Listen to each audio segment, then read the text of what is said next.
సాధారణంగా ప్రతి సంవత్సరం ఏటా 30% లేగదూడలు ఈ యాజమాన్య పద్ధతులు సరైన పాటించడం వల్ల చనిపోతూ ఉంటాయి. మరి పడదూడల్లో మరి 30% మరణాలు ఉన్నట్టే మరి రైతుకి పూర్తిగా ఆర్థికంగా నష్టపోతాడు. సో వీటన్నిటిని అధిగమించాలంటే మరి కొంత యాజమాన్య పద్ధతులు పాటించాలన్నమాట లేగదూడల్లో. ఆ లేగదూడల్లో వచ్చే వ్యాధుల విషయానికి వచ్చినట్టయితే మొట్టమొదటి మనకి ఏలికి పాములు. దూడల్లో నట్టల బెడద అనేది తల్లి గర్భంలో ఉండగానే ఈ యొక్క ఏలికి పాములు అనేది మనకి దూడకి ఏర్పడతాయి అన్నమాట. ఆ తల్లి గర్భంలో నుంచి ఈనిన తర్వాత దూడ బయటకు వచ్చిన తర్వాత ఆ 10 నుంచి 15 రోజుల లోపల ఎట్టి పరిస్థితుల్లో కూడా దూడలకు ఈ యొక్క నట్టల నివారణ మందులు తాపించాలన్నమాట. లేకపోతే ఈ యొక్క దూడ ఏదైతే ఉందో నట్టలతో బాధపడుతున్న దూడ ఏదైతే ఉందో ఆ దూడ ఆ యొక్క చర్మం బిరుసుగా ఉంటుంది. అదేవిధంగా వెంట్రుకలు లెక్కపరుచుకొని ఉంటాయి. పొట్ట ఏదైతే ఉందో పొట్ట కిందకి వేలాడుతూ ఉంటుంది.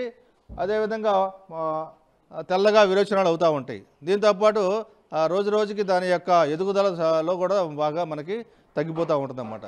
ఇంకా అశ్రద్ధ చేసినట్లయితే దీనికి ఒక రకమైన శరీరం నుంచి విష పదార్థాలు రిలీజ్ అయ్యి ఒక ఫిట్స్ మాదిరిగా అంటే మనకు మూర్ఛ రోగం వచ్చినట్టు దూడలు పడుకొని కాళ్ళు గిలగల కొట్టుకొని చనిపోయే ప్రమాదం ఉంది. కాబట్టి పుట్టిన ప్రతి దూడకి కూడా విధిగా పశుపోషకుడు ఎవరైనా ఉన్నారో వాళ్ళందరూ కూడా విధిగా 10 నుంచి 15 రోజుల లోపల ఏలికి పాముల నివారణ మందులు తాగించాలి. ఆ తర్వాత ప్రతి 21 రోజులకి ఒకసారి కూడా ఏలికి పాముల మందుని 3 నెలల వయసు వచ్చే వరకు కానీ తాగించినట్లయితే మనం ఈ నట్టల నివారణ నుంచి నట్టలు ఏదైతే ఉండేవో వాటి నుంచి మనం బారి నుంచి మనం దూడల్ని కాపాడుకోవచ్చు. దీంతోపాటు తెల్ల విరోచనాలు. సాధారణంగా దూడల్లో తెల్ల విరోచనాలు అనేది మరి పాలు ఒక దూడకి సరాసరి దాని యొక్క శరీర బరువులో 1/10 వంతు పాలు తాగించాలి. అంటే ఒక 25 కేజీలు ఉన్న దూడకి 2.5 లీటర్ల పాలు మనం రోజు దానికి త్రాగించాలి. కొన్ని సందర్భాల్లో రైతులు ఏంటంటే ఎక్కువ సందర్భాల్లో పాలు త్రాగించడం వల్ల ఈ యొక్క వ్యాధి వచ్చే అవకాశం ఉంది. ఈ దూడల్లో ముఖ్యంగా పుట్టిన 20 నుంచి 25 రోజుల లోపల ఈ వ్యాధి సోకే అవకాశం ఉంది.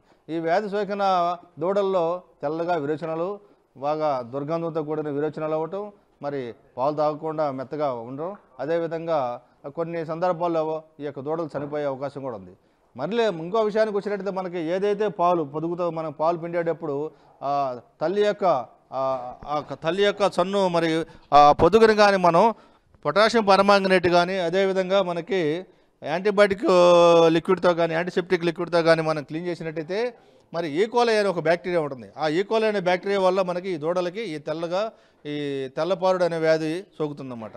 సో అలాంటివి రాకుండా నివారణ చేసుకోవాలంటే మనకి ఈ పొదుగు ఏదైతే ఉందో ఆ పొదుగుని పాలు పిండిన తర్వాత పాలు పిండక ముందు మనం పొటాషియం పర్మాంగనేట్ ద్రావంతో మనం కానీ డిప్పింగ్ చేసినట్లయితే ఈకోలై అనే బ్యాక్టీరియా ద్వారా మనకి ఈ తెల్ల విరోచనాల వ్యాధి నుంచి మనం దూడలను కాపాడుకోవచ్చు.